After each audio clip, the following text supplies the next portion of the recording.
بسم الله الرحمن الرحيم. اليوم عندنا الدراسة على النحو التالي وهي القراءة. كيف التلميذ يجيد القراءة؟ بهذه النسبة أخذنا موضوع خاص يتعلق على ثقافة الأمن. ثقافة الأمن، وهذه القراءة إنما هي متعلقة بالجوادة في القراءة ومعاني الكلمات وبعض الأسئلة إن أمكن الوقت. نبدأ القراءة قائلا: يعيش الإنسان سعيدا مطمئنا إذا توافرت في مجتمعه ثلاثة أمور. أول شيء الأمن، الصحة، الغذاء. وإذا حرم هذه العوامل الثلاثة عاش شقيا هائلا. فعندما يعيش البلاد في أمن والسلام يتحقق الاستقرار، فتنشط عملية التنمية، فتكثر الصناعة والزراعة وتتعدد الثروات.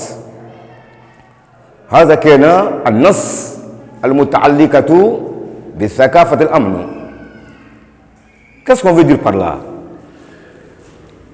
Il s'agit aujourd'hui de la lecture qui parle sur la culture, qui parle au moins sur la culture. Mais quel genre de culture? Culture de sécurité. Cette culture de sécurité nous donne trois critères sur la vie d'une personne. Une personne qui veut vivre heureux. Ce dernier a besoin de trois critères ou de trois facteurs. La première des choses, al-amnu. Al-amnu. Al-amnu. Que veut dire ce mot al-amnu? Al-amnu veut dire en arabe la sécurité. هذه الكلمة تدل على شيء معناها في اللغة الفرنسية la sécurité. Et le deuxième critère, as-sihatu. As-sihatu. As-sihatu. Ça c'est la santé. Une personne, pour mieux vivre, il faut être au moins en bonne santé. Troisième critère, al-ghiza'u.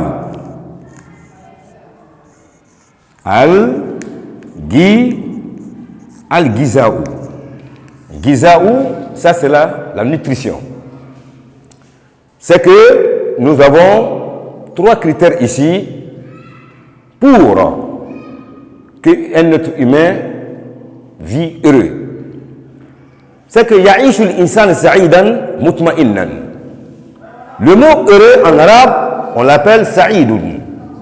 Sa'idou, ça c'est heureux. Sa'id, ça c'est heureux. Mutma'innan. Sa'idan, mutma'innan. Mutma'in, lorsqu'on regarde, on voit qu'il a le même sens que istiqrar. Parce que ça montre au moins la paisibilité ou bien la stabilité. C'est que nous avons le mot aussi mutma'innun. Mutma'innun.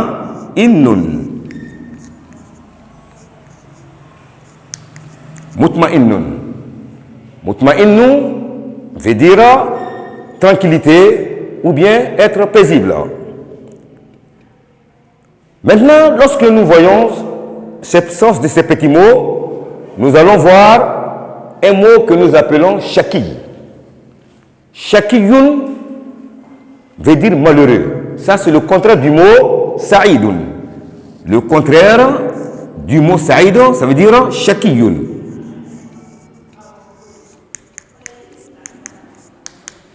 Le mot Shaki.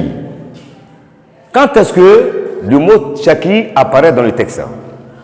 Cela veut dire que, tout simplement, si ces trois facteurs ne sont pas réunis dans la vie d'une personne, la personne va vivre malheureux. C'est pourquoi le mot malheur est venu ici, que nous appelons Shakiyun. Et puis, il y a un autre mot qui est Ha'il. Ha'il veut dire avoir peur. Quelqu'un qui vit malheureusement, il ne sent pas de bonheur, il commence à avoir peur dans la vie. C'est que le mot Ha'ilun veut dire la peur. Ha'ilun. Ha'il veut dire la peur. C'est qu'il vit malheureux dans la peur. C'est que nous avons quelques petits mots ici. D'abord, nous avons commencé par Al-Amnu. Nous disait que c'est la sécurité. As-Sihatu, ça c'est la santé. Al-Riza'u, ça c'est la nutrition. Et nous avons le mot Sa'idun. Sa'id, ça veut dire heureux. Et après, nous avons Mutma'innun, qui veut dire tranquille. Shakiyun, qui veut dire malheureux. Ha'idun, qui veut dire avoir peur. C'est que ce sont ces petits mots qui sont avec nous pour ce matin. C'est qu'à l'élève maintenant de donner le sens de ces petits mots, si au moins il a suivi le cours avec nous et s'il avait compris le contenu du texte. Merci.